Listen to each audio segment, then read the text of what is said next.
I've got balls of steel. Hello, everyone, and welcome back to the Balls of Steel podcast. I am Onyx. And I am Rumble. And we both have balls of steel. So, in the last couple episodes, we've had two interesting guests, but probably not many people know that they are actually a couple.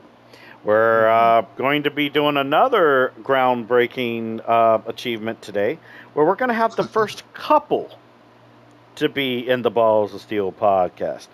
Welcome back to the podcast, Darth Hat Daddy and Twiggyfette. Yep, Hey. welcome indeed. Howdy. Thanks for having us. Of course. All right, let's do a little shot here. Because, like I said, I got one left here in me. Toast to games, food, love, and tits. Psycho. Let go. Oh my God! I almost went down the wrong pipe. Okay, we're good. So, would you both like to introduce yourselves again to the people watching the podcast? Yes. I'm Hatter and I love long nerdy walks. Twiggyfette, and I'm a kitchen witch. Hell yeah. That's hell yeah. I can dig that. So, tell us how you two first met. All right, I guess. Yeah, well, you choke your shot there for a second. Oh, God. So we actually met in high school. Her then boyfriend was one of my best friends at the time. Only I hadn't met his girlfriend yet. Him and I had been hanging out a little while, and he invited me over to his house for a party. And another buddy of ours pulled up in an old car we used to call the Goddamn. It's an old bucket seat Grand Dam, you know. So we used to call it the Goddamn because it'd break down on us, and we'd exclaim out loud, "Goddamn!" You know. Here comes my buddy Adam. Adam pulls up in the Goddamn, and he gets out, and I see this girl get out of the car, and she takes a couple steps and bends over and like fluffs her hair down and then throws her hair back all aerial style. And I grab my friend by the shirt, like I grab him by the center mass of his shirt and bundle it up in a fist and pull him closer to me. And I point at her and I go, "Who's that? Because I need to make her mine." And he goes, "The blonde there?" And I said, "Yeah." He goes, "Well, that's my girlfriend." And I was like, "Well, that's unfortunate, isn't it?" Like, she already taken. Oh no! Okay, I have to ask though. Can Twig still do the hair thing though? Oh yeah, she does that shit like 3-4 times a day. Yeah. It's like, if you ever seen Legally Blonde, where they're all like the pop and snap explanation, that's her like 3-4 times a day to fix her hair. Oh man, I love That's that weird. story. That was awesome right there, man. Ugh, I'm kind of taking that in because laughing after doing a whiskey shot can kind of mess with you there. Pump it up a little. Yeah. Oh man, I know, right? So, were you two originally into games around that time when you first met? Oh yeah, we were big time independent gamers, like before we knew each other. What was some of the games that got you both into playing games together? Oh, played Need for Speed, and almost none of our friends would play Need for any racing game with me, really, because I just kicked so much ass at racing games, especially back then. Oh my God, I was the same. No one would ever play racing games with me. To play with. Yep. Oh man, what was it? There was a Need for Speed game no one would ever play with me in. Oh my God, what was it? Why does my brain keep talking about Tokyo Drift and I know it's not Tokyo Drift? Because Tokyo Drift is a fucking Need for Speed. No, not Need Speed. Damn, my brain. Yeah, Fast and Furious. Thank you. That's why you're the best co-host, Rumble. But oh my God, what was that game? Need for Speed. Oh my God. Only Need for Speed game I know off the top of my head is Underground, and that's about it. No, not Underground. There was one where you would get bosses' cars. Say it again. Oh, okay. It's either Need for Speed Hot Pursuit, or what was the name of that cross country Need for Speed? It was Not like Hot- Cannonball Run, but it was Need. That it? Not Hot And that is a Pursuit. new one. Yeah. Oh my God. Maybe someone in the comments can help us out. If you know that game, please comment on it. Yeah. Even though it's probably going to come back to me like while we're talking about something random. Because funny enough, that happens to me a lot. Where I'll be talking about a completely alternative subject whatsoever, and then I'll just fucking remember it. But yeah. Continue though. What other games did you guys play? Back in the day, we had a lot of one-player games because we didn't have a lot of other people to play with. Mm-hmm. So something her and I did at first at my apartment was pass the sticks. We would play the same games like Ratchet and Clank or Jack and Dexter, a lot of platformers and stuff. Oh yeah, Jack and Dexter was around absolutely then. amazing. We were just starting to date when Casey and I were trying to break the Mario World record, right? And we did too, by the way. We broke the Mario World record. Facts. Really? We had it on VHS to send into the official chair committee, right? Holy I shit crap. you not. I shit you not. We did. It took me and Casey both, like, oh man, I'd say like 6 months to shave our time down to beat the record by like about a half a minute. But within By that the way, same by the week, way, this guy from Japan smashed it by like 3 minutes. I remember it. Carbon. Yep. No, Need for Speed Carbon. That's it. Ooh, Carbon was good. Yeah. Yes, it was, because I always got the Drift Guy's car, the RX-7. And it was green. It was pure green. It was a nasty color, and I always turned it black. Black and purple, because those are the best combinations. Yes, Yeah. Carbon, and I beat the whole game with that dude's car. Carbon was good. That was Now you can continue. Yeah, please continue. Oh, I feel so good now that I remembered that. Oh my God, I feel so good now that I could remember. Back then, I still like it too. Don't get me wrong. It's just that was a game I definitely played a lot more. Wait, what game? Final Fantasies, like any of them, really. The NES games were some of my favorite. Yeah, Twigs got stuck on a few of those early on, and that was one of the first times I helped her with the game. I'll tell you though, watching her be such a team player at the whole, like, because me and my friend, we lost days, not hours, days of our lives trying to break that world record, and the whole time she, like, the epitome of best second player one could ever ask for. Like, she never gave me shit once about how long we had been doing this or how many run-throughs today alone we had done. Yeah, we were like... so we can go get food. Yeah, my God. See, when I remember the original Final Fantasy games, you know how some dialogue for, like, I think it was like the first NES version of Final Fantasy 1 was where, like, certain words and, like, dialogue would be in all caps, but everything else would be in, like, regular lowercase and uppercase. Yeah. I would totally read those exactly how they're posted in the dialogue. Like it's yelling at you? Yeah, me yes. too. Yeah. Like there will be, like, you know... Oh, that's how it was supposed to be? Yeah, I know, right? And then, like, my mom at the time, she would wonder why I'm yelling out, "White Warriors!" and "Key!" Yeah. And I'm like, it's because the game's telling me to. But yeah, I think as a kid I wanted to dress up like Vivi. I think Titus Titus and Squall were two of my favorites when it comes to style of dress. Yeah. Oh, Squall had the best fucking sword, though.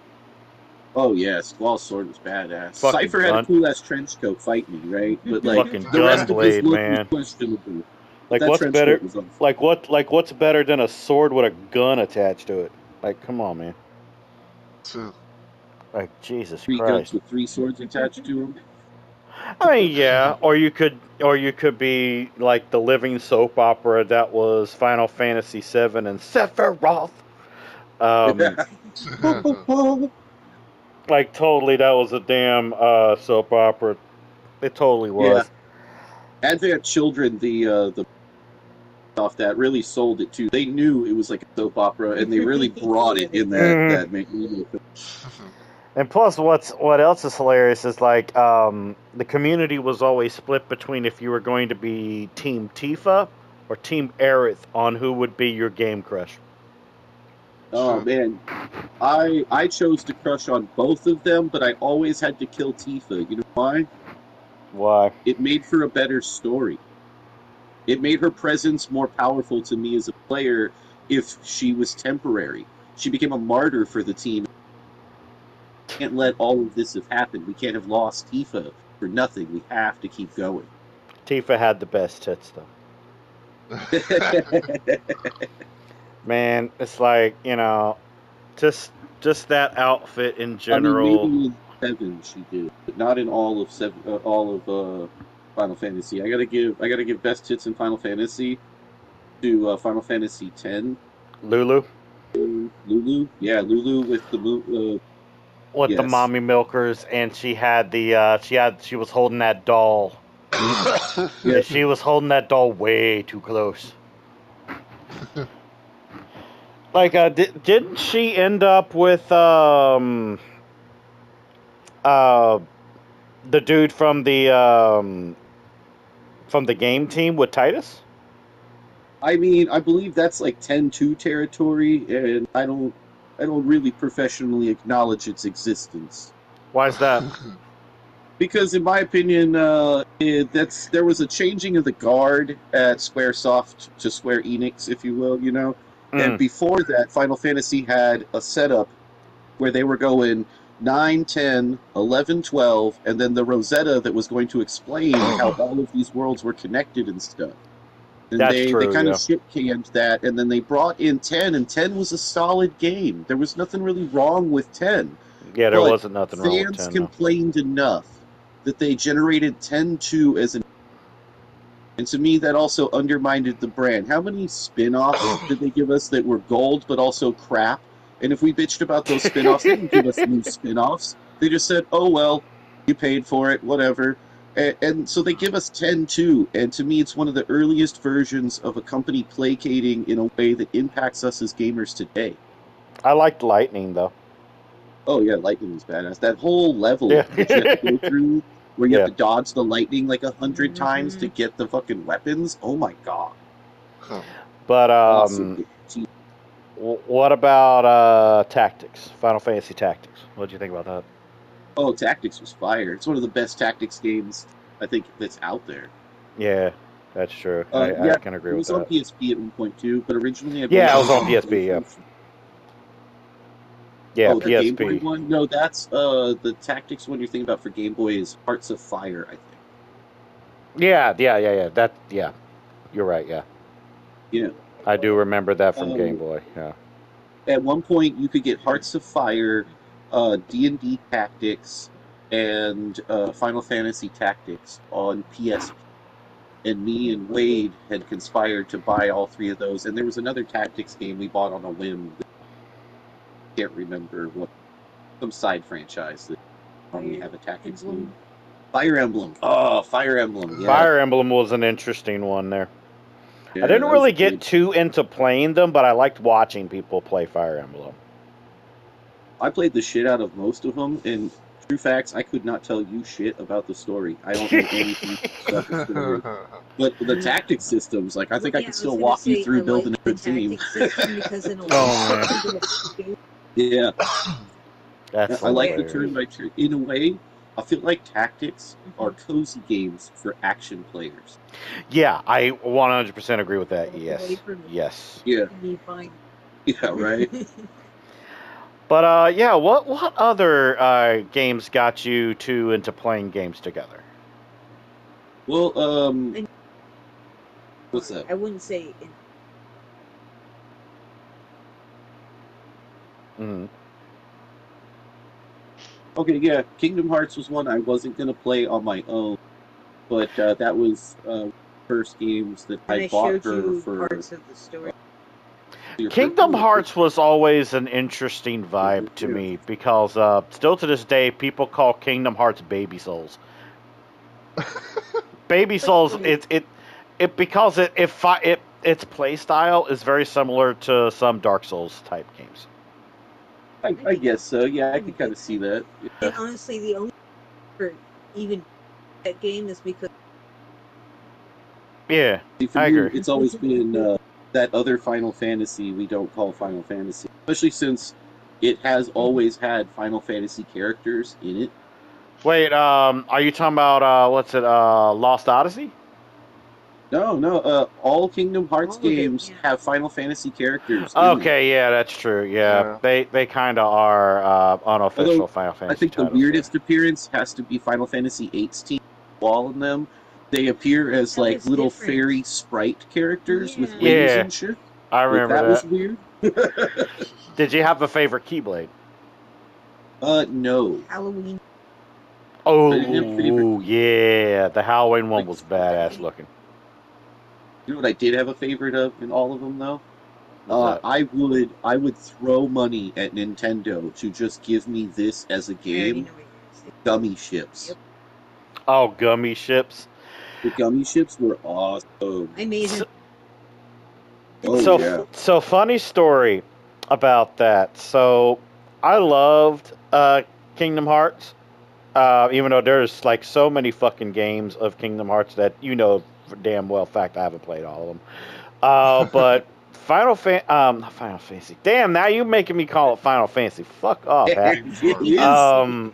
So Kingdom Hearts 1 holds a special place in my heart because my little brother actually introduced me to Kingdom Hearts 1. And because he wasn't that good at the fighting in the game, but he was good with the gummy ships, we would take turns with him. Where I would be the one to do all the fighting and the boss fights, but he would be the one to drive off the gummy ship. That makes sense. Yeah. I was just never a fan of stuff like that for games. Just the gummy ship thing. I've never really been a fan of stuff like that, but I know he was. So it was kind of like our way of like playing together, but you know, of course, one player. But yeah, I did like Kingdom Hearts 1. I liked Kingdom Hearts 2 because of the so-called beginning with Roxas and the group. And the unmeltable ice cream.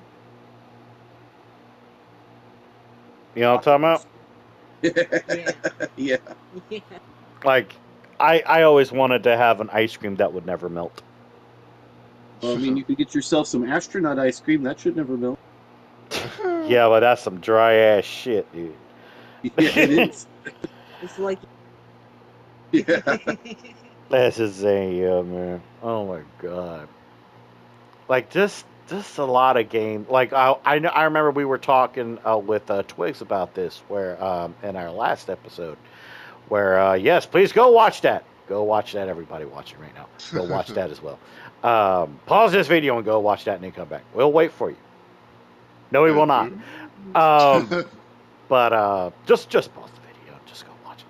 But we were talking about how gaming seemed much more loved by creators back then versus now, where people will do, what's the word? They'll like speed through creating a game and then like release patches and director's cuts of games and stuff, and it kind of like what was the word? It kind of makes them feel lazy. Half-assed. Yeah, half-assed. Yeah. Like, what do you think about that, Hat? Oh, I agree. There's a there's a lot of blame to be shared between the developers and the community. Yeah. 76 made an example of where devs said we demanded it. But I mean, while we wanted it, do we really have the power to demand it? Like, did they not set a precedence by giving it to Yeah. us early? Who said they had to? What, Yeah. like, we all weren't going to buy it when it came out, if it came out, quote unquote, on time? You know, so are they doing us a favor? They're not. They're putting out, and they're not the only ones. There's a bunch like No Man's Sky. Great game, don't get me wrong. I love it, right? Yeah. But it was also an unfinished game given to us ahead of time that we were supposed Yep. to both be grateful for and supposedly have demanded early. But I couldn't help but notice how many other game companies then followed in the steps saying, hey, you guys wanted this, so we're going to give it to you, but know that it's not finished, and then expect us to pay money into a finished product Yeah. over and over and over. Yeah, and then they make it where they force us to spend more time in order to get the things that we were already getting. Even games that you grow a trust with are now like Twigs and Dreamlight Valley by Disney. I couldn't speak ill of Disney where people could hear it, but Yeah. sorry, Disney. You formed a bond of trust with my partner where as long as she worked hard enough, she could get everything in the as long as she kept at it. Now, here in these last month, they have changed the format of how their interactions work with the players and left them completely asked out if they couldn't do certain things in an amount of time, which sounds similar, but it's not because now it became money dependent. If you want to succeed at this, you will have to pay for it because there's no way you can get this and the other thing that's on Microtransactions. Yeah. right. So they force you into a position. And see what happened with Twigs is she had done everything she could do up to the very last minute. She went on to Xbox and attempted to use her Xbox points that she had accrued signing in every day to get a $10 gift card. Then use that $10 gift card to purchase essentially the atoms. I forget what they call them for you guys over there, but moonstones. And so she tried to do that, but there was something wrong with Microsoft. So she tried to contact Microsoft. Microsoft did not get back to her. She contacted Dreamlight Valley and said, hey, Dreamlight Valley, I'm trying to do this. Your thing expires. Can you just take the money from my account? Can you take the moonstones from my thing? It will not complete the transaction. They got back to her within the time frame of it still to be available, only to tell her, we're really sorry about your luck. Wait, really? Yes. Yeah. And mind Jesus. you, Twigs has been in like their Discord. She's part of their beta. She was part of their focus groups and stuff for all of this new content that's out. She's one of the people who is here responsible for making the decisions, for speaking for the rest of us about what we want in our game. So she's not nobody to them, and they still turned a blind eye to her, knowing that that game is her favorite game for mental health. That's when she has a bad day, feel good, she does some crafting and some like Valley. Jeez, So it's a that little is bit of a very betrayal. heartbreaking. So yeah, I think it's negatively impact a lot of stuff over. Twigs, are you a fan of Stardew Valley? Have it downloaded on. Yeah, I have a close friend that is absolutely addicted to Stardew Valley. She goes to Stardew Valley as her comfort game. And by the way that Hatter was explaining things, I think you'd probably really like the vibes from Stardew Valley. So maybe, someday maybe you can, I don't know, try out a little stream toward it maybe? I think it'd probably be something nice to try and see if you can vibe with. Because it has a little bit of different things in its formula, and it has, like I said, it's one of those types of vibe type games. But yeah, just a little recommendation here from a friend to me as a friend as well. Try it out sometime. See if you like it. Because Yeah, microtransactions really break a lot of games for me. There's a specific reason, like for example, oh, what is it? I refuse to play anything from EA games, or even now Ubisoft, because not only have they kind of gone downhill, they've totally gone down the whole microtransaction type of thing, and I agree. Like, you shouldn't have to make a game easier or get specific things behind a particular paywall in terms of like play to win. Now, if it's cosmetic, that's a completely different story. Because, Yeah, well, that's one of the reasons I buy Theft from the Atom Shop in Fallout 76 is I love cosmetic stuff. right. but but yeah, when it comes to like Ubisoft, I think you probably heard that Ubisoft kind of got bought out by Tencent. I mean, I've heard some stuff about it. Honestly, I think it's bullshit that we have to pay attention to that kind of stuff to be. Remember when we used to just go to our local store and buy the game because we liked the title? Yeah. And we never had to even know. Like, as far as we knew, when NES was out, Nintendo made all those games, but they didn't, right? Nintendo outsourced to several other production companies that made the game, and it all went under the Nintendo umbrella as they sold it to us. But we didn't give a shit who made those. Who made the original Metal Gear? We know now, but I bet if we went back to like 10-year-old us, we'd be like, Nintendo? Like, why? What is this question? You know, nowadays, if you don't know what company is your product and what you are, what game, you know, like what kind of politics they might be into. You know, like the whole Harry Potter fiasco, right? Yeah. Like, there were streamers who were getting raided left and right for just playing a game that they liked. They had Yeah, no the idea hate that some rates. I greater thing remember had those. happened, Yeah. I'm right? glad I did. And I'm they so shouldn't have glad to that I deal didn't with get it. hit with that, man. I'm so glad I didn't get hit with that. Yeah, same. Ugh.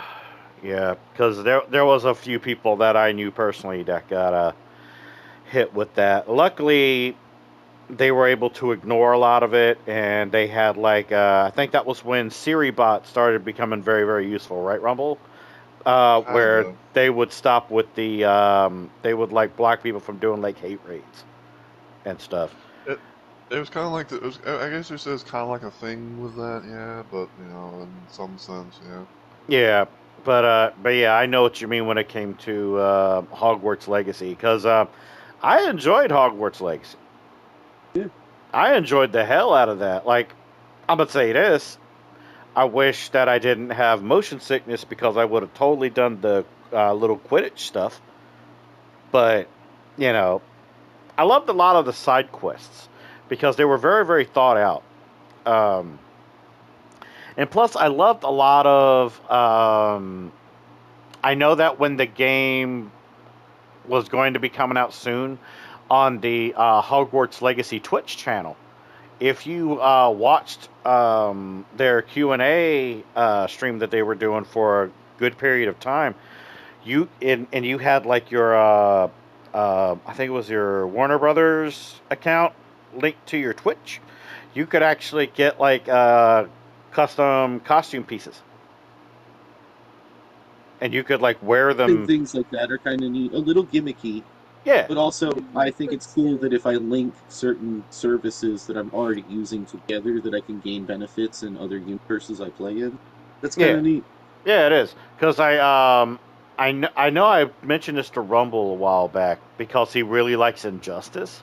There was a thing about linking your Warner Brothers account to Injustice, I believe, and you could get like custom skins and stuff. I know that there was a custom skin for Arrow because that was big around that time. So you could get like an alternative costume for Green Arrow, and it would happen to be the actual Arrow costume from CW. Hmm. Cool. I thought that was pretty cool. Yeah, I watched that show. Arrow's okay. Yeah. It's okay. He's not my Green Arrow. No, but he You're is a talking Green Arrow. cosmetics, I'll give him that. Yeah, I was telling Rumble it's like it's almost as if they wanted Green Arrow to be more like Batman. Well, yeah, right. I mean, Really nailing it. So, when it comes to video games, we're going to go back to video games for a little bit. What did you do, Hat, to get Twigs into Fallout? Yeah. Yeah, go ahead. The first initials from Fallout 3. Oh, okay, Fallout 3. All right. But it was premium. Okay. Not bad.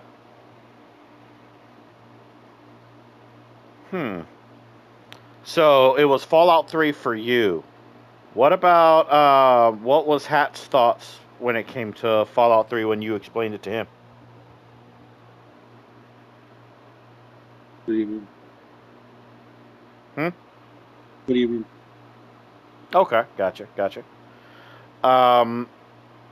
So I'm guessing when Fallout 76 came out, that was kind of like y'all's blessing because you could actually finally play together.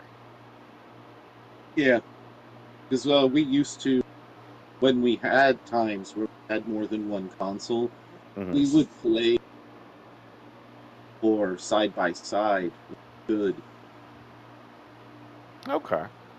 Yeah, sometimes the side by side type of gaming is the best. That 1-player, 2-player type of stuff. Man, I miss those times. I totally miss those times. Don't you miss those times, Rumble? Where you didn't have to worry about like online gaming.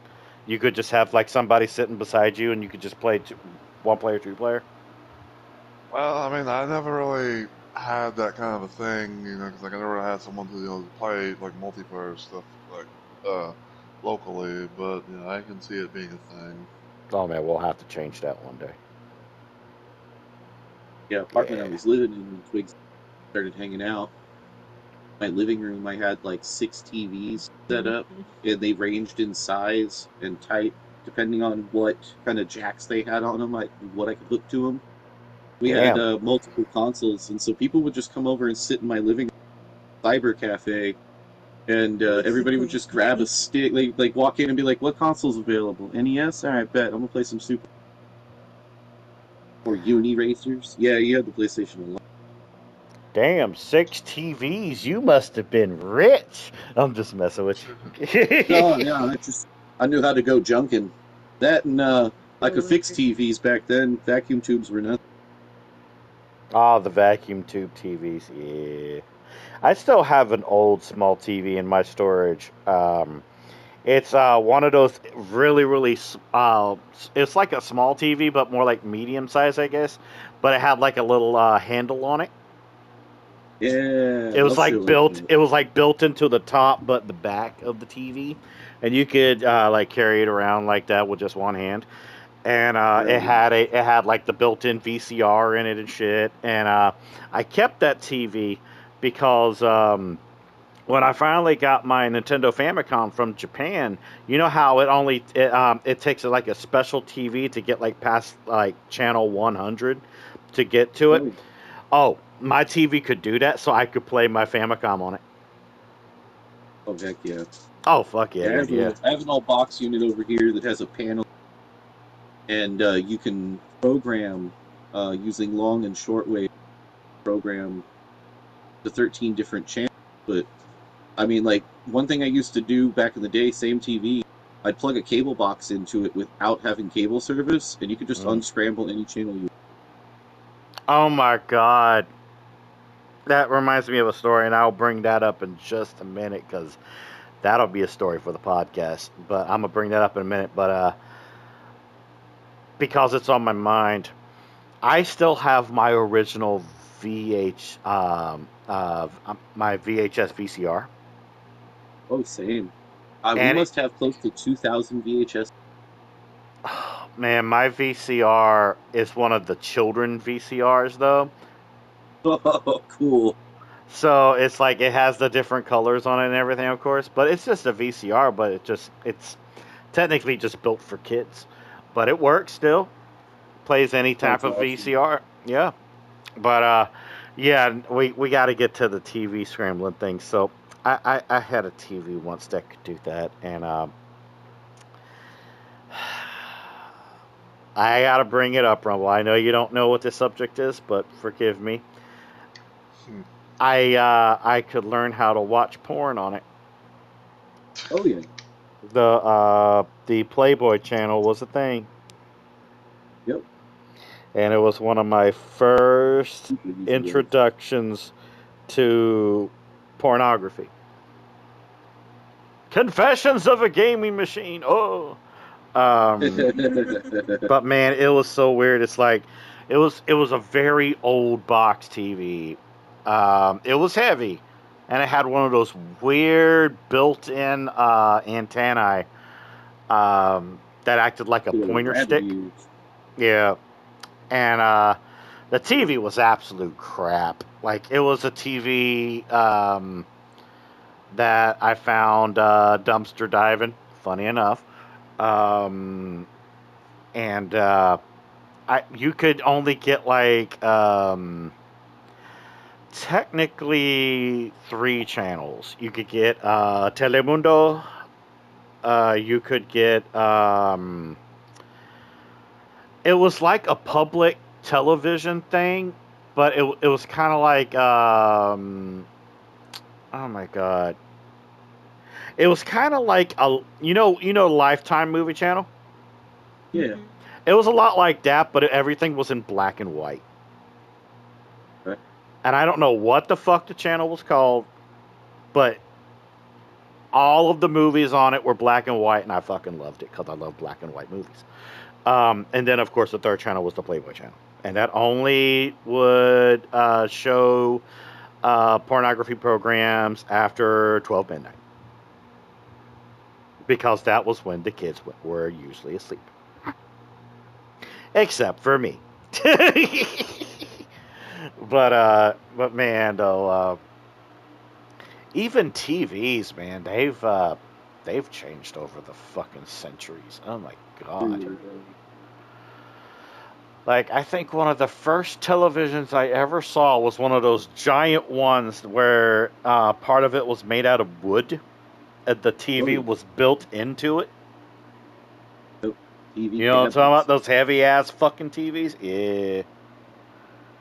And then, of course, another TV I remember seeing a lot was, and this is how my lane lady would explain it, because, she's Honduran, and, she would understand this. But it's one of those huge, giant TVs that you would see in, like, family households. Like, it was like a big screen TV, but took up, like, half of a fucking corner. You know what I'm talking about?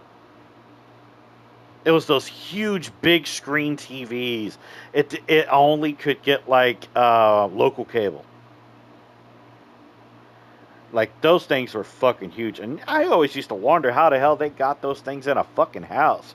Because those things were as big as a fucking door. I mean, your dad had them. Yeah. Oh, really? Well, and That's insane. Just can't give up. We get it in. I remember that one big screen. part was Yeah. what had one on. Yeah, in the loft. They had an open air loft, and he mounted this TV on the banister railing that divided the loft from the drop, and then he used bungee cords to secure from behind it to the roof, so that it was basically, those bungee cords basically all it was holding up this giant TV, and underneath it, if you went downstairs and sat on the big wraparound couch, you'd be sitting right underneath where this TV would fall if it fell. You're sitting on your bed. Oh my god, man. That's a big TV. Yeah. Oh yeah. It's massive. I'm trying to picture that in my head. That's blowing my fucking mind right there. Yep, that was actually the TV that got rid of earlier. It lasted that long. Wow. Holy crap. Jesus, man. Yep, it would turn on and play sound, but you could never get it to do an image. for anything. Still seeing that TV. Yep, me too. Oh, jeez. So, as I was saying before, Fallout 76 was like a blessing because it was a game that you both, in due time, when you were able to get another console, you were able to actually play together. Is there moments where 76 brought you closer together as a couple? Like made your bond stronger? Yeah, like all the build projects, all the other stuff, like making shows together, pretending that we have our own old-time radio show for... Yeah.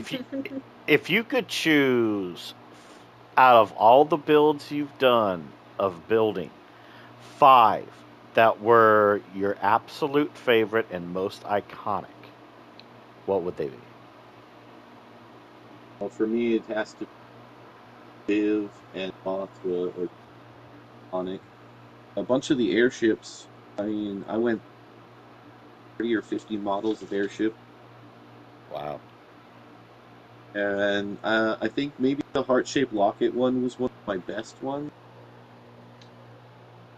Okay. But I'd have to say, out of it, it's not the camps, it's the shelter. Yeah, when they brought in the shelters, those are pretty good. Yeah. Like I got an entire airport. I've got a zoo, all kinds of stuff down there. Yeah, I remember when the shelters first came out, and Hat and Twigs helped me with the battle room, the gray battle room, where I had like the mannequins of like original outfits that my character wore. Yeah. And all that Very was awesome. So freaking cool, man. It's insane, man. It just still blows my mind how much 76 has changed from beta to now. It still absolutely blows my mind. Makes me almost speechless, really, just to think about it.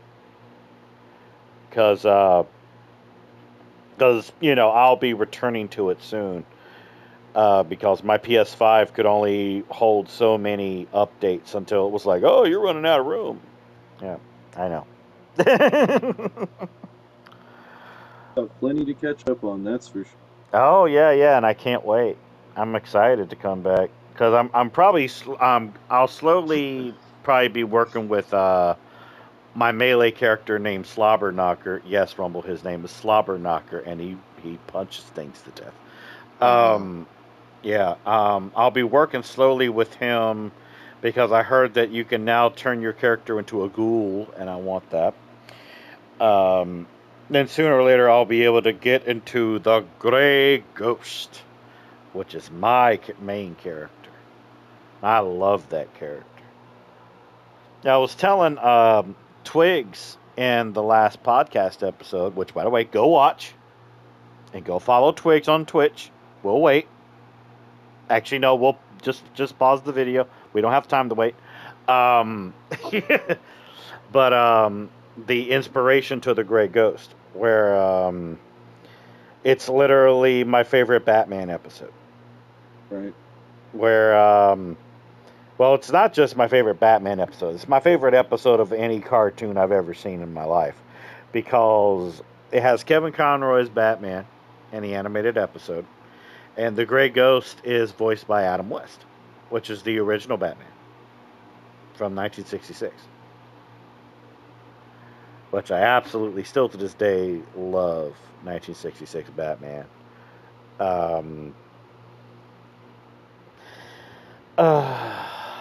Do you have any good memories with Batman, Hatter? Oh yeah, of course. I mean, I have the thing about that, I guess, is I have so many memories attached to Batman because as much as I love Batman, they not stop making new Batman. So, I mean, I don't think there'll ever be a shortage of moments attached to Batman in my life. Yeah, like how you're technically the Mad Hatter. Way You know what better I mean? version. Yeah, you're a way better version than Batman. Yeah, that's true. You don't put like weird bunny masks on people that make them lose their mind. They already lost their marbles when they first met you. Yeah, they usually lose marbles and then I make them wear them. And plus, Please. that guy, he needs special technology and equipment to manipulate minds. I just blink and talk. Please don't put a bunny mask on me, okay? Well, I would never. You would put it on for me. No, I will not. Now, Yeah, think about the cat ears and salty. now we could probably put the bunny mask on Rumble. Uh-huh. Yeah, you'll be like Bonnie from Five Nights at Freddy's. I was thinking Vorpal Bunny. Oh man, but yeah, there was a lot of enemies and Batman in general. Aside from like the most notable ones like Joker or Mad Hatter or even the Riddler, was there ever a overlooked enemy that you feel should have been more recognized? Well, I definitely have a strong opinion on this. Biggs, do you want to try?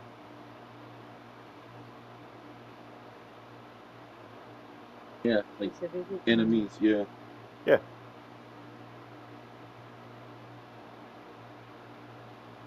Or you both could just answer at the same time. Told me about that could be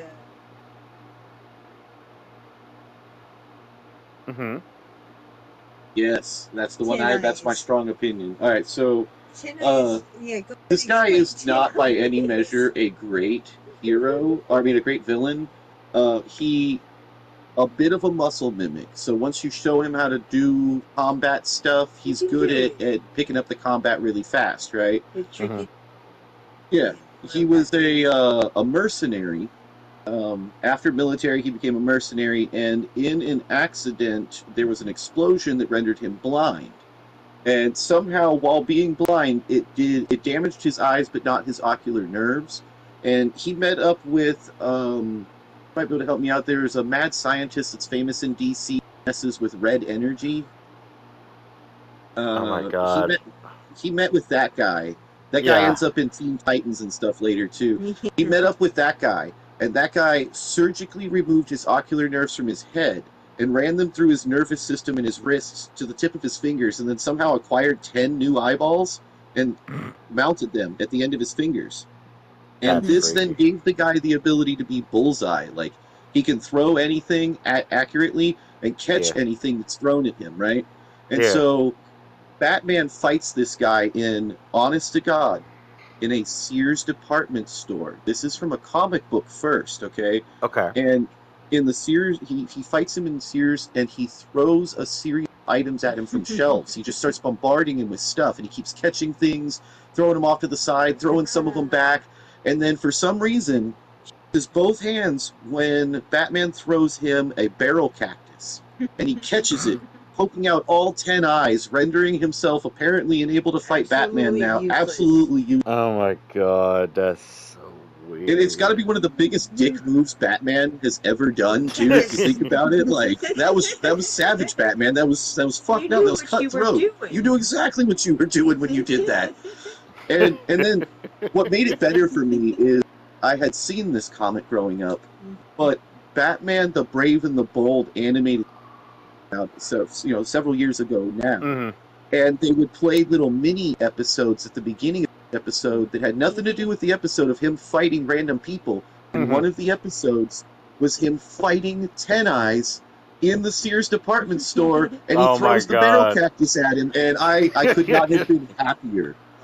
I lost my absolute shit. I fangirled. Like, I was like, oh my god, this is so great.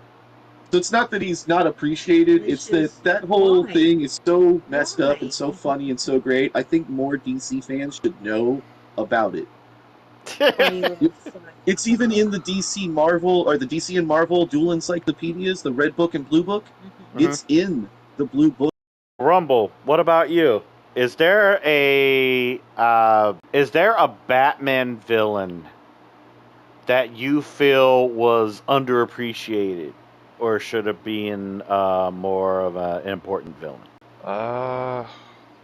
Honestly, no. Like, I can't really think of anything off the top of my head because, like, the only ones that come to my mind was like, like Joker, Two-Face, Riddler, as you said. But I guess if I had to maybe pick something, I'd try probably Hush or something almost because it's one of those Ooh. things where it's like, you know very little other than just like, he wanted to like apparently undergo Bruce Wayne's identity and everything to try and ruin his life, and that was about it. Yeah, the story of Thomas Elliot and his jealousy toward Bruce Wayne. That is a very good choice. You know what my choice would be? Clayface. I was thinking about Clayface, broke it out of my head. I thought Mhm. Rumble was going to say Clayface. I really did, Rumble. I don't know why, but that's what I thought you were going to say. But yeah, I'd say either Clayface. I guess another I could choose would probably be Killer Croc. How about the Phantom from the Phantom Menace? Or no, it's not the Phantom Menace. What is it called? You know what I'm talking about? Where it's like it's Batman, and after this Phantom person, and I'm sure we've all seen it, so no spoilers, I guess. But spoilers for anybody who hasn't, get with it. It's like he starts dating this chick, but the chick ends I up know what being you're the talking about. Phantom who's Yep. out for revenge against the mob and stuff. That was a really good one. She was a real badass, and she got done dirty. And I'm just saying, like we never see or hear from her again. This should have made a comeback. You know what I Yeah. mean? Plus, I love the fact that that was technically the first Batman animated movie to be in theaters. Yes, right. Facts. The second one that I can remember that was in theaters was Return of the Joker, Batman Beyond. Batman Beyond was an awesome. Yes, it was. And I really wish we would have gotten an actual live action movie of that. Because I'm trying to think, though, like, who would be good casting for that? Because automatically I know who I would choose for Old Man Bruce Wayne. This is going to be a bit weird. But if you go by look and just the sassiness of Old Man Bruce in animated Batman Beyond, I'd choose Clint Eastwood. All right, but he'd have to pack on some pounds because old Batman got a little portly. He kind of did, yeah, I guess. But then who would I choose, though, for Terry McGinnis? Because originally I would have chose Robert Pattinson, but he's already now Batman. But I guess if I was going to choose an actual Terry McGinnis from back in the day, probably Thomas Dekker, because he had an interesting look to him. I'm trying to think how the movie would play out, because Batman as a series works really well, but sometimes Batman as a movie doesn't always work well. Really depends on the story, you know what I mean? You know, the story of Batman has been retold so many fucking times. Oh, yeah. Like, it's come to the point where how many times do we need to see Bruce's parents die? Many times as it takes, I guess. Yeah. Most as But many times as we've seen Superman's planet blow up. Yeah. Don't remind me. I do want to see one day a Thomas Wayne Batman movie based on Flashpoint Paradox. I do want to see that, and I know exactly who I would cast for Thomas Wayne. Jeffrey Dean Morgan. I could see that. Fucking Negan from The Walking Dead, dog. Yeah, that would cool. fucking work. Because he looks just like him. No one that I would love to see a action for, but they would never make it. Mm-hmm. The Laughing Game. You're talking about the laughing joke? The one where Batgirl gets put in a wheelchair. Yeah, that's the laughing. That's the laughing joke. Yeah. Laughing game. Probably. Oh, you're good. You're good. Man, that. It's a good one, but It is. for obvious reasons, it would mess up too many other people. I think one day they may. I know one story I'd love to see put into a film, but it wouldn't work as PG-13 and it wouldn't work as rated R. It would have to be a TV-14. And that's The Batman Who Laughs. Because that's one of my favorite renditions of one of the darkest Batman stories ever. Because, in case people don't know, The Batman Who Laughs is an alternative universe where Batman accidentally kills the Joker, but the Joker's body is filled with a highly concentrated laughing gas, and Batman breathes it in. And let's just say Batman becomes. What if the Joker? Yeah, what if the Joker was Batman? And it is one of the goriest comics that I have ever read. Because think of the brains of Bruce Wayne and Batman, but with the cynical, evil touch of Joker. He slaughters the whole Bat family just by tricking them with the cunningness of Batman. And also just the fact that Batman Who Laughs, his outfit totally reminds me of something from like Pinhead. Yeah. And I love it.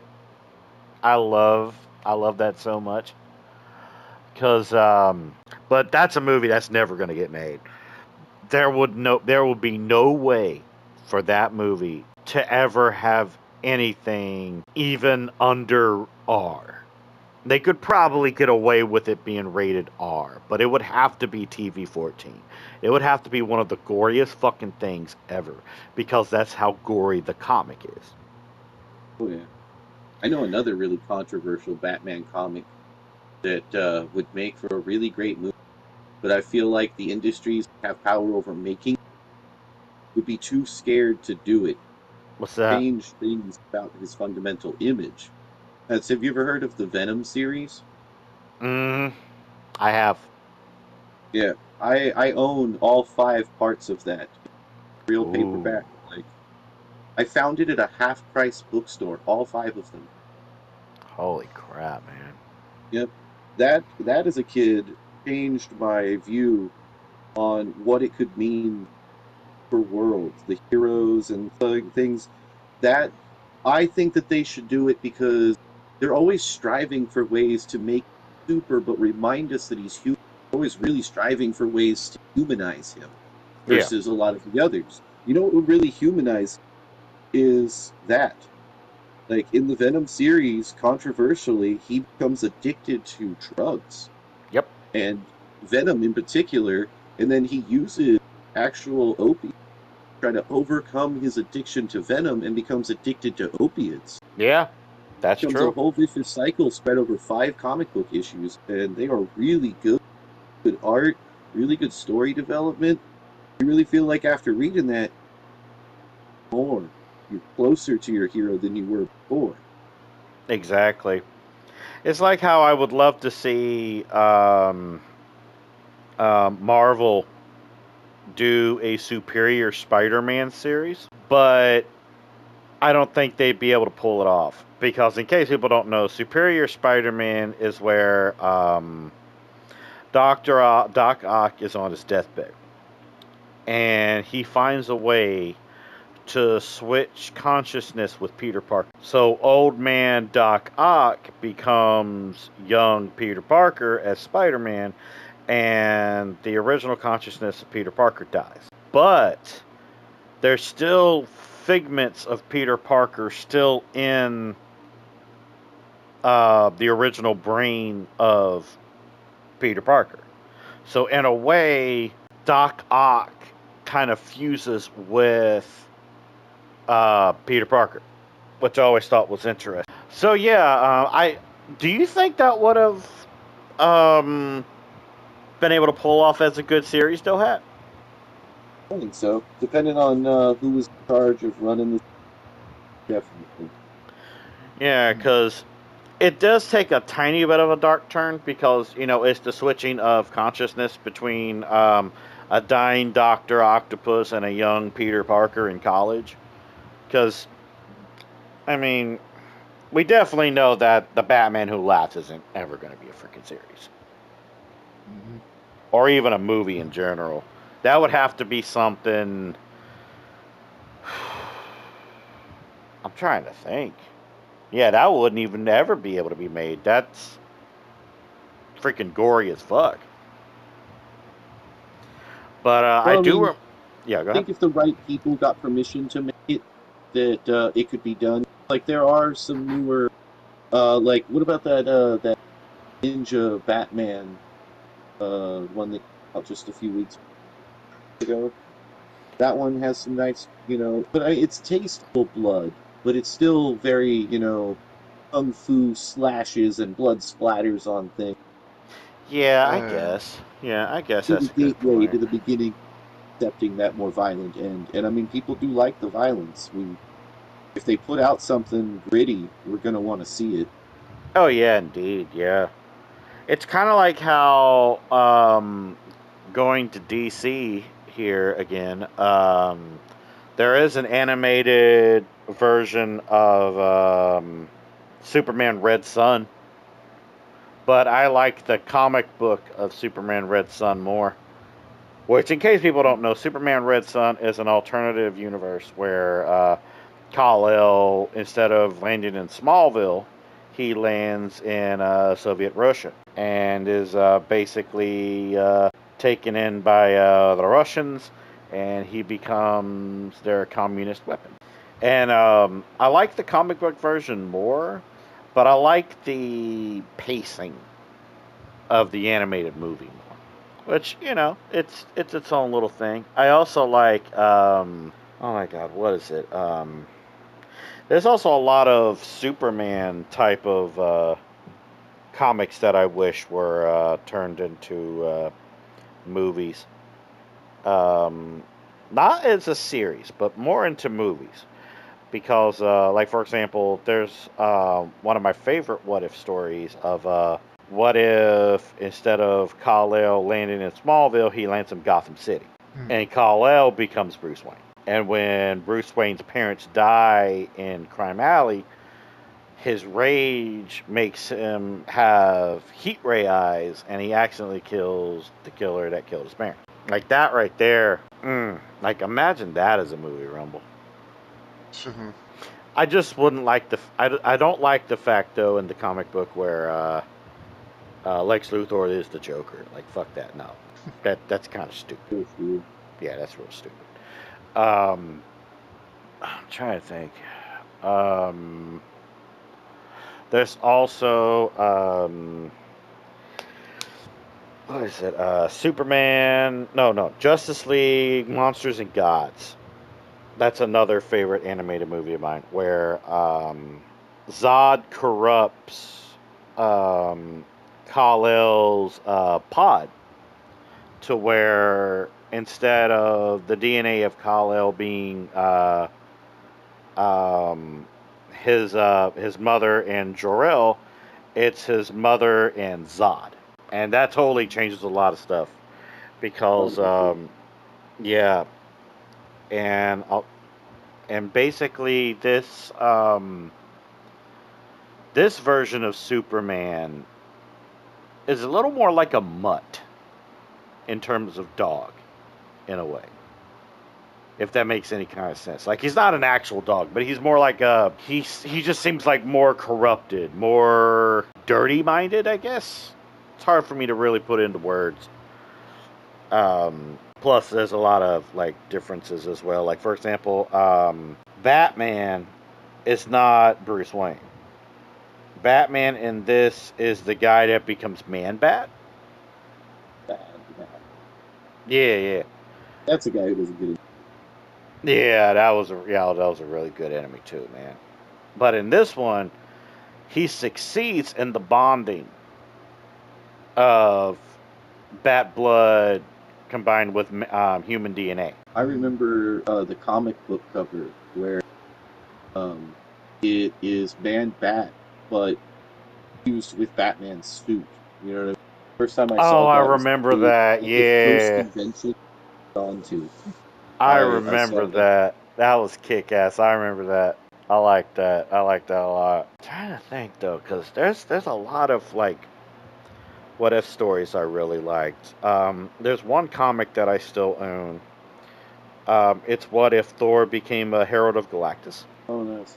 I love that story because even though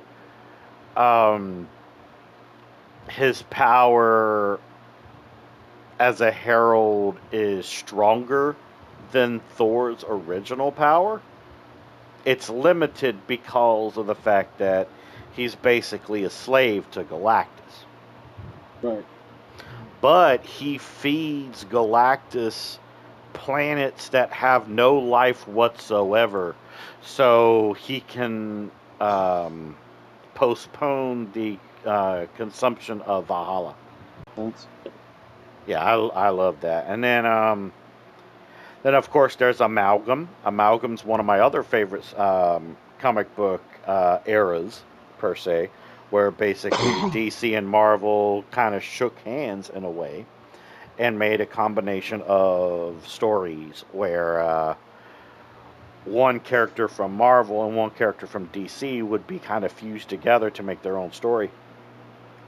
Some of my favorites for that was Iron Lantern, which is Iron Man and Green Lantern. There was a couple issues of Dark Claw, which is basically Batman and Wolverine. I remember those. Yeah, I love those to death. Oh my god. One of my dad's favorites is Lobo the Duck, which is Howard the Duck and Lobo. Yeah. That Dude, was so good. I love that one so much, man. Oh my god. Such a good combination. And then there was Super Soldier, which was Superman and Captain America. And I love how Super Soldier's shield was the Superman logo. Yeah. Like, I love that. That was so good. I do know that there was one where Bruce Wayne was basically an agent of S.H.I.E.L.D. I know there was that as well. There was a lot of different ones for Amalgam. But I'd say the ones that I resonated with the most was Dark Claw. Because what's scarier than a Wolverine-Batman combination? Yeah, right. Yeah, that's fucking scary. But then there was a lot of Avengers stuff too. Like a lot of Avengers comics that I can remember. Comics used to be kind of like my safe space before getting into gaming, because it was kind of like there's like no comparison between comic books and comic book movies now. Like there's just no comparison. You could just say that comic books are better, like by a long slide. You know what I mean? Yeah. Whether it's graphic novel, manga, or comics, I think that's where it's at. Look how much it inspires now. Yeah, you're not wrong. And plus, you know, am I wrong to say that Star Wars was better when George Lucas owned it before Disney took a hold of it? Yeah, there's a lot of merit to it, but also, I mean, if we would believe the changes that were over fandom, I mean, it lost its integrity then, so Disney might as well own it. Yeah, even though I didn't mind The Mandalorian. The Mandalorian series was good, and I know the reason why it was. Because it was technically a story on its own. It wasn't tied to any kind of lore that already existed, in a way. I mean, yeah, it's tied to, like, the history of the Mandalorians, and even the title of Mandalore, but it was its own story. I mean, it did pull a lot of heavy several of the novels associated with the storyline. Yeah, that's true. I do A lot of people know. lost their minds when Disney bought stuff and said all of it's not canon until we say. But Disney put out a list right away of things that were canon, and there were a few other interesting caveats to pick up at the time if people paid attention instead of in order for Disney to acquire it, Disney demanded George Lucas make another season of Clone Wars. And if you pay attention to what happens in that last season of Clone Wars, as soon as I saw all that, I was like, okay, so we're going to be exploring more about Yoda's race. Definitely going to be seeing a lot more of Ahsoka and the next generation of younglings growing older. And, I mean, look at what we have now. All of these, I'm waiting for more live action to come out involving the future youths, Omega from the Bad Batch series. I still, Oh, that's I one of the love the predictions I've had Bad that hasn't Batch. come yet. Oh, Is I anticipate seeing a live action Omega from Bad Batch in some version of some live action show. We have other ones, look at the Ahsoka show and a few of the others where they've had people that we only knew, other animated, now in live action together. So I've always thought this ever since they did it. I was like, oh no, look at this, the whole thing.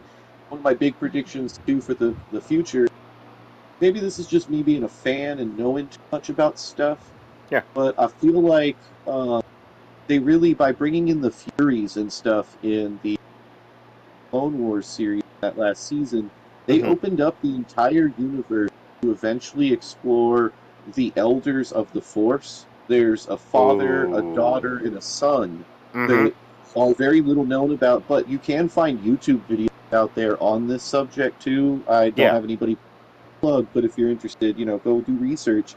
There are greater force beings that exist, and they're introducing us right now to the concept that the dark side and the light side are far from the only. They aren't even two of a set. They're two of dozens of sets of types of force you exist within the universe. that's just correct. only famously exposed to the light side and the dark side. And so now a bunch of these new shows they have are showing us that there are gray Jedi, and outside of gray Jedi, there are just neutral Force users, which aren't the same as gray Jedi, and so exactly, yeah. Because I will say one of the times I did get a bit salty about Disney uncanning something was with Starkiller, Galen Merrick, because I love the Force Unleashed games. And we were originally going to get a third Force Unleashed game, but because of the timing of the rights and stuff to Star Wars, it got canceled. Yeah. And then we ended up with shameless Star Wars. Yeah, and freaking Fallen Order. Nothing against it. I see what EA is trying to do, but I'm not going to give spoilers to people that want to play Star Wars Fallen Jedi, Fallen Order, all that.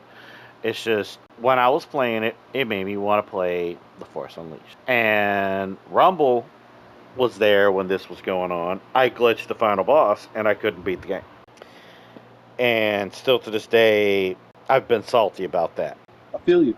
I told you about that friend of mine who beat Bioshock 1 when I was outside smoking a cigarette. Took my game and did it. He did the exact same thing to me with Force Unleashed 1, a week later. And he did it a year after that with Force Unleashed 2. Oh, Jesus.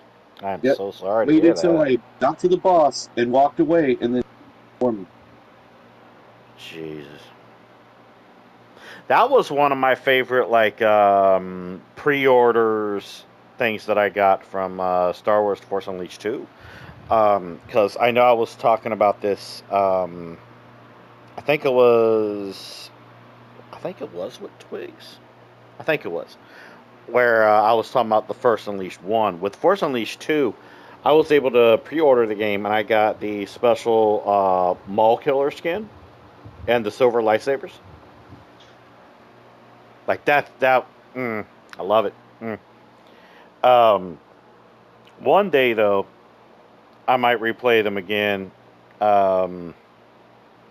Because I don't think you were able to come to those streams. when I did those on the Xbox streams. When I did Force Unleashed 1 and Force Unleashed 2. I think I was able to some of the 2s. Yeah, I think it was, yeah. Because I played in the Mall Killer suit. Because even though a lot of people don't like the Force Unleashed 2, I like it. I think it's fun.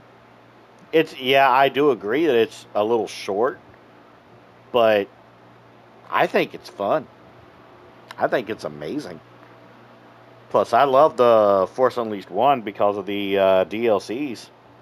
Those were some of the best DLCs I ever bought, at least until Bloodborne came out and I bought the Old Hunters DLC, which Rumble knows I ramble about that all the time. But there was this old game that was for PC only, and it had 2 installments in the franchise. Both installments, the character was a Jedi that you could give both light side and dark side powers to. His name was Kyle Katarn. Those games were fire. Dark Forces. Yeah, those games were they were beyond their time at the time. They were the idea of being able to level up your character into dark side and light side powers, and the weapon options they had. They had a solid story, great maps. It felt pretty free roam in some parts, even though it was kind of a box-in linear. But also, the multiplayer option was on par with... I mean, we're all fans of this franchise, too, so maybe this will ring more home to us than it will to other people. But if you ever played Duke Nukem's multiplayer in, like, Family Jewels or Time to Kill, it had that kind of action to it, but it had a better layout to the maps, like more platforms and diverse places to hide. The Duke Nukem maps were always a little smaller, but the action was very packed in those, and it had the same kind of visible feel around, almost in a Star Wars theme, like maze. I could see that being a thing, yeah. Also, you said that you grew up with Heretic and Hexen, correct?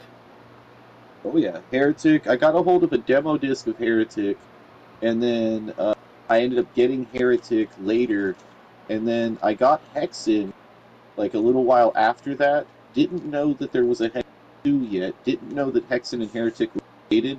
Then I moved in with family when I was a young teenager, and my then siblings had Hexen 1 and 2, but didn't have Heretic, and never got to play it or beat it. But I had Heretic, and then they were the ones to tell me, hey, by the way, that's the precursor to Hexen. And I was like, get the fuck out of here. That actually makes sense, though,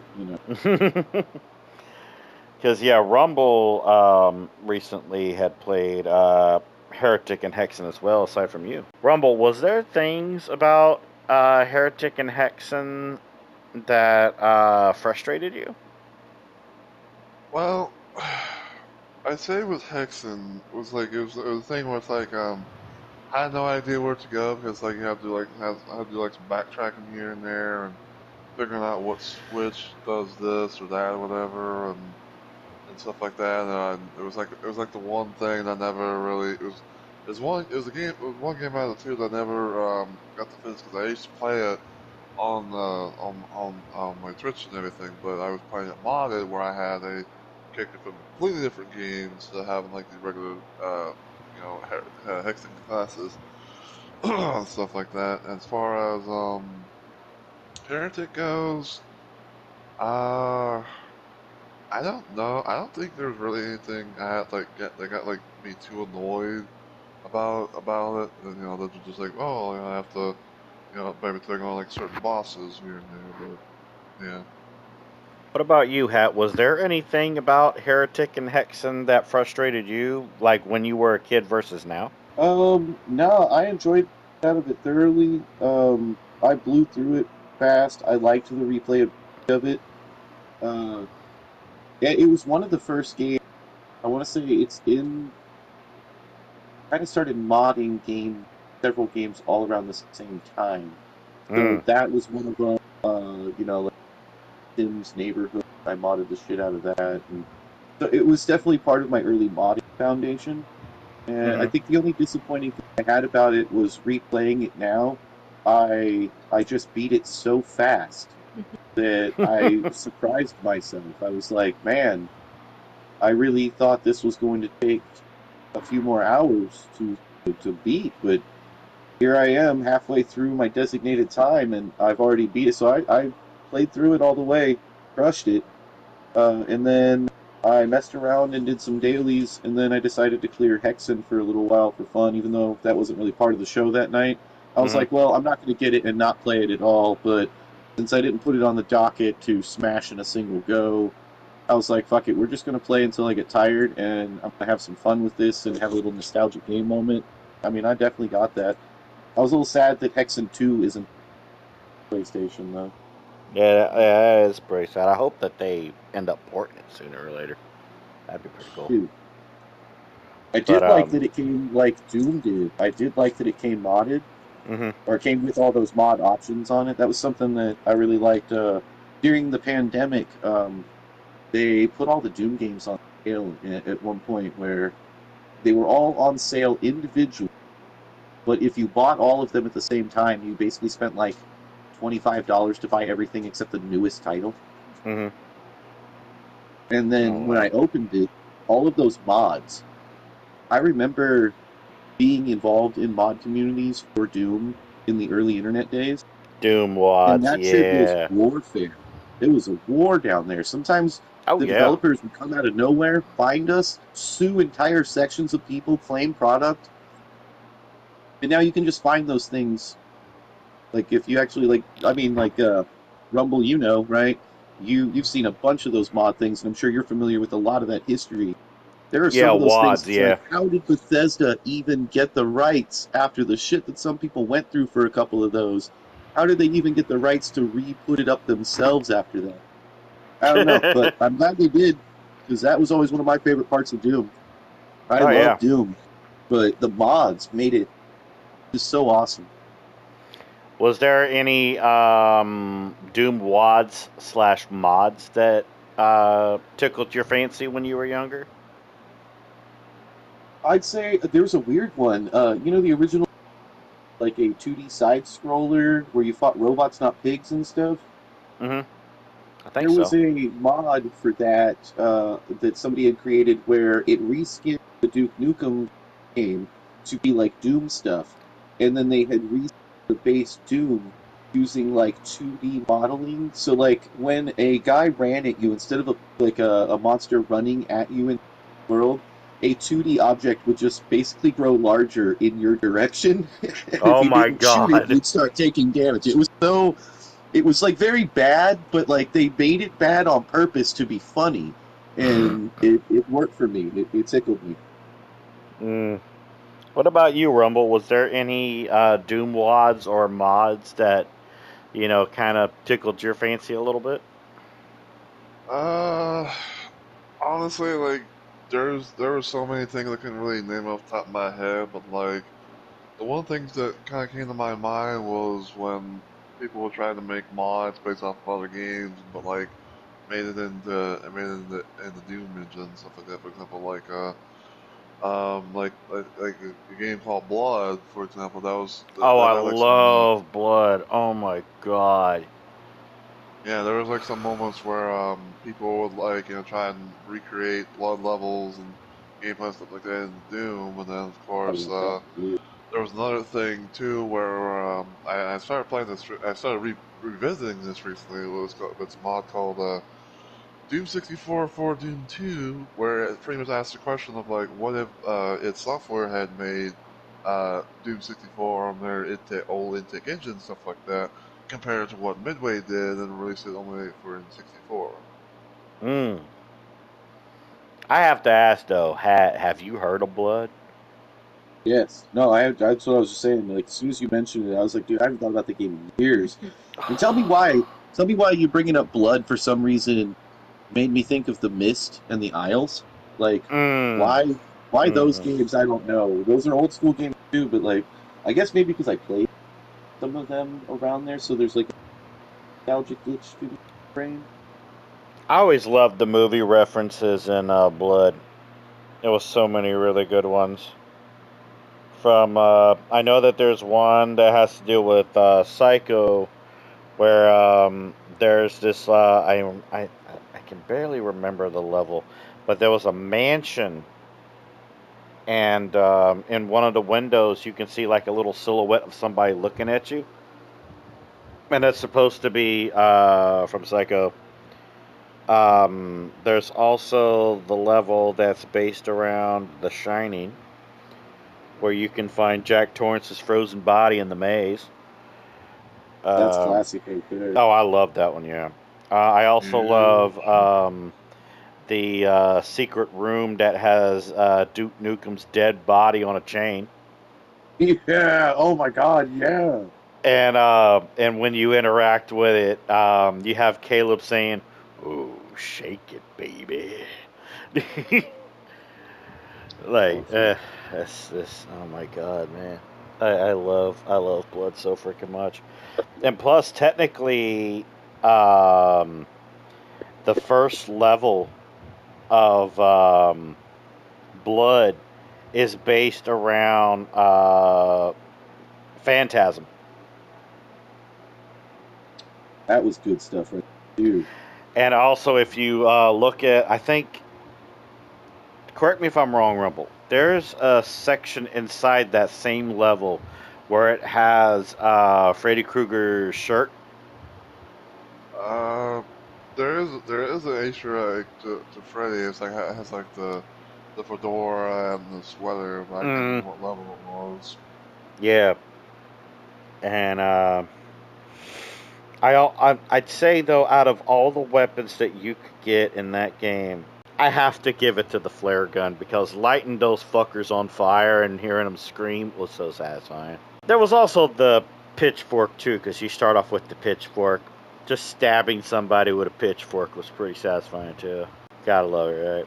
Gotta love the fact that, some games just didn't have censorship like that back then. Some people these days, they'll remember, Doom. They'll probably remember like Halo. But imagine if, the gaming community found a way for Caleb from Blood to still be remembered just as much as Doom Guy. Yeah, I mean, technically there is, but yeah, it's very old school, yeah. Yeah, and I mean, we could even bring up like Serious Sam. We could even talk about Postal Dude. Hey, anyone? Yeah, I know, right? But yeah, it's just crazy. It's just absolutely crazy. Because hell, Halo isn't even about Master Chief anymore. That's one of the reasons why I don't really deal with Halo anymore, because it's not really based around Chief. Like ODST, I could get away with that. I was going to say something about that. Yeah. Reach, I could also let them get away with, because Reach the was there. Customization options are a lot of fun. Combat stays integrally the same. Yeah, and plus Reach is basically a prequel. And, they're allowed to do some type of prequel type of thing. Sure, do it. Yeah. Plus, oh my God, the fucking multiplayer for Reach was so satisfying. Like I was telling Rumble a while back, and this is actually something that you might have remembered me bringing up at one point, Hat. But if the tables were turned a different way, me and Shadowseed would have become friends before we ever met each other in real life. Like online. Yeah. Because Shadowseed remembered my old screen name from Xbox. And he said that, fuck you and your damn sniping from Halo. And I'm like, oh, I'm sorry, man. I was a different gamer back then. Like, I really was, man. I was a much different person and gamer back then. I was fueled by, Surge energy drink and Gushers and a whole lot of sugary sweets, man. Like, oh my God. Yep. So much sugar. Oh, dude, you got no idea how much sugar I intaked when I was a teenager. Oh my God. Like, so many different packs of Pop-Tarts and I remember when the original Game Fuel came out, or because I think you might remember that hat, the red and blue cans of original Game Fuel when Halo first came out.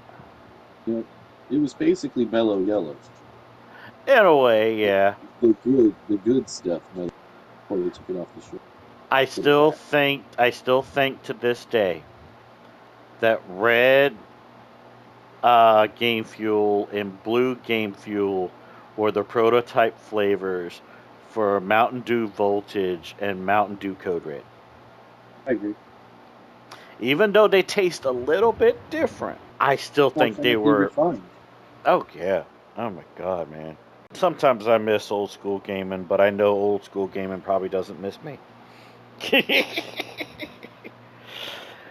Ah, man. It's just absolutely insane, man. It's just absolutely insane. Is there some games that you remember growing up with where if you were to revisit them now, it would be a nostalgic trip, but you wouldn't be able to vibe with it anymore?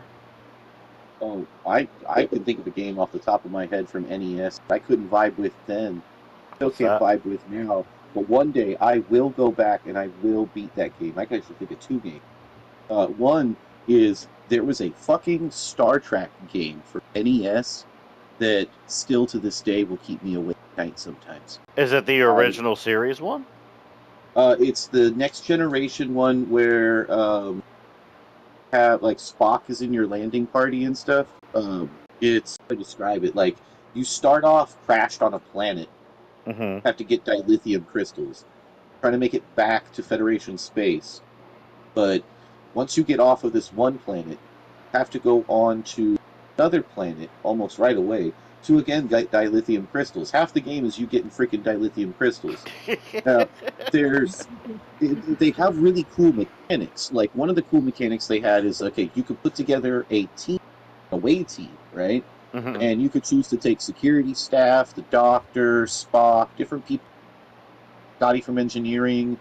So what you do is on the second planet, right? You'd land, and there'd be these gas cloud formations that would come out of the ground, and they turn into like a little bird, and it'd fly at you and do damage. But really, the game would explain to you what's happening is the gases are leaking, causing visions. So you have to go back to the ship if you didn't bring Spock with you. You have to go back to the ship, re-equip Spock to your away party, go back down to the planet, and then you have to mind meld with Spock so you stop hallucinating. Then you can bypass this area. Like, and for an NES game, you got to admit, mechanics like that are kind of next level. You know what I mean? Like, if you don't bring the right away team, do up the whole thing. But otherwise, it played kind of like a lot of other old dungeon-y games. You had to go through puzzles. If you stepped on the wrong brick, a hand would come up and pull you in. You know, different stuff. If you had a team full of security guys, they would all shoot at the targets you're shooting at. But it was just different stuff. I really liked it, but I was never able to get past a certain point in the game because there was a logic puzzle that when I was younger I just never could seem rationalize out. There's a force field that living matter can't pass through, but robotic matter can. And there's a diode you need on the other side of this force field in order to repair these consoles. And the consoles, diodes look like thumbtacks, and the consoles look like T-shirt cutouts pinned to a wall. You're supposed to stick the diode in the neck hole. So I mean, it's low-bit graphics, but I smashed through that shit so fast. I could get to that planet in like 10 minutes, but I could never get past that planet. That and I would say Ninja Turtles game. It's hard. Oh my god! I love it, but it's so hard. So there's a part in that game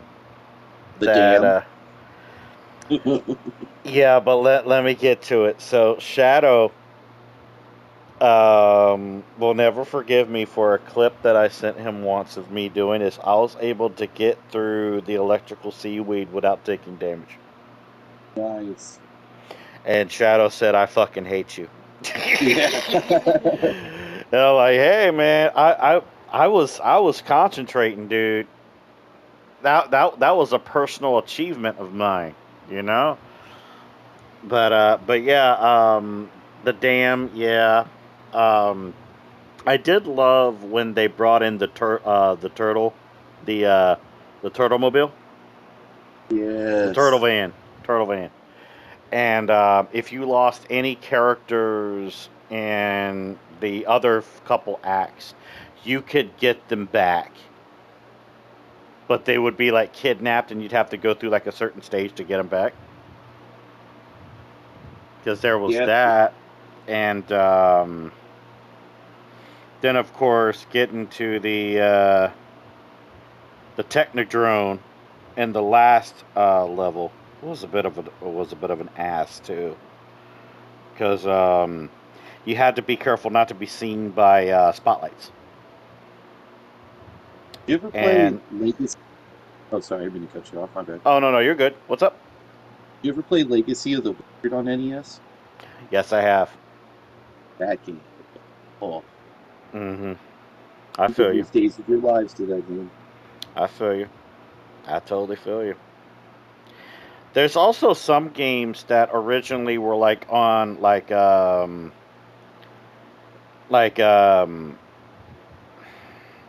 I wouldn't say they were ports, but they were like kind of cash grabs. So like for example, Maniac Mansion was on NES, but Oh, yeah. originally Maniac Mansion was on Commodore 64. Right, right. And I There were love also the some Namco and some Coleco games that made the crossover too. Namco. Yes. Yeah. Because if you were to look up, and I dare you to do it when we're done with the podcast, is look up um, the Commodore 64 version of Maniac Mansion and then the NES version of it. Vastly different. Oh yeah. Oh, I But don't even have to look them up. I think people should look them up to understand what we're talking about. I yeah, never owned a Commodore 64, the yellow, all that hype unit stuff. The Commodore I had when I was a kid was this kind of charcoal gray and light gray box that looked kind of like NES hmm colors with a little bit hmm on it. and it had that And weird ass screen that always flash banged you with fucking blue. oh no, mine didn't have a screen. You had to attach it to a screen. Uh, I really wish I still had my Commodore 64. God, I Yeah, wish I still had that damn thing. I have a console here in the house that is older than all of us. It is a Warbucks console for game and sports. Plays three games, Whoa. and all like if I had a cord for it, right, it'd be worth over $600 on its own. The cord costs $25, and there's one in San Antonio, Texas, at Game Over Games Museum shop. I intend to buy it for myself one of these days, hopefully for maybe Halloween, my birthday, or for Christmas. I'd really like to try to get it because it would it would skyrocket the value of my console. Oh yeah. Oh yeah. It's kind of like how I have my Nintendo Famicom, but I would love to get the disc system for it as well. Because the Famicom disc system had some alterations to games that were originally on the cartridges, but then they were converted into disc. Yep. One of them being Castlevania, Oh, because Castlevania was on both Famicom and disc system. yep. And on NES. Oh yeah, yeah, yeah. Well, that's an of course, yeah. I do know Yeah. that there was like some games that were on Famicom but were never ported to NES. Um, there's one that I think of automatically, even though there are versions of it for NES, like to play on like an emulator. It was only on Famicom, and it was called Holy Diver. Oh, I know Holy Diver, bro. Holy Holy smoke. Diver was amazing. It was hard as fuck, but it was amazing. And also, big shout out to Lord Ozzy. Because that's the name of one of the characters there. There's Ronnie, and then there's Ozzy, and then there's all the others. I also love the idea that you could turn your character into a dragon. Now, that's another one of those games, like I was telling Twigs. It's like, it's not a good game, but it's not a bad game. It's a vibe game. Right. Descent. That's a game like that for me. Computer. It's not a good game. It's not a bad game. It's a game. Yeah, it's it's a vibe. Yeah, it's a vibe. Yeah, there's a lot of games like that, man. But we will have to save that for another time when you're able to come onto the podcast, because it is time for us to leave everybody watching at home. We appreciate you all listening to us blab about our nerdy times in the world, and I'll say it ain't so, mister. say it ain't so. What you talking about, Willis? But from the bottom of my heart, thank you, Hatter and Twigs, for popping on. I hope you guys go and check out the other 2 episodes that posted before this one, where we talked specifically with Hat, and we also talked specifically with Twigs to get their different viewpoints on not just games, but even different types of cartoons, the different types of literature, and things like that, and sooner or later in the future, we will probably bring them back on as a couple, see how things go. You never know who we're going to bring on to this podcast. You never truly know, because I'm a weird son of a bitch, and I plan things really weird, right, Rumble? Yep, exactly. But yeah, from the bottom of my heart, thank you, Hat. Thank you, Twigs, for taking time out of your busy day to come hang out with us on the podcast. I hope you had fun. MrRumbleRoses, would you like to sign us out? Well, on behalf of Hat, Twig, and Onyx, again, thank you guys so much for watching and everything. If you enjoyed what you saw today, feel free to give the channel a sub, just follow and all that good stuff. Check out Hat and Twigs' stuff as well. They'll be in the description. Mm-hmm. If you see more stuff, and feel free to follow me and Onyx's stuff as well. We do our own thing from time to time, but until we see y'all in the next video, live stream, or even podcast for that matter, take care, everybody, and please stay safe out there. And please do not forget to hydrate. We'll know if you're hydrating. We'll know. All right, see you guys later. Cheers. Bye.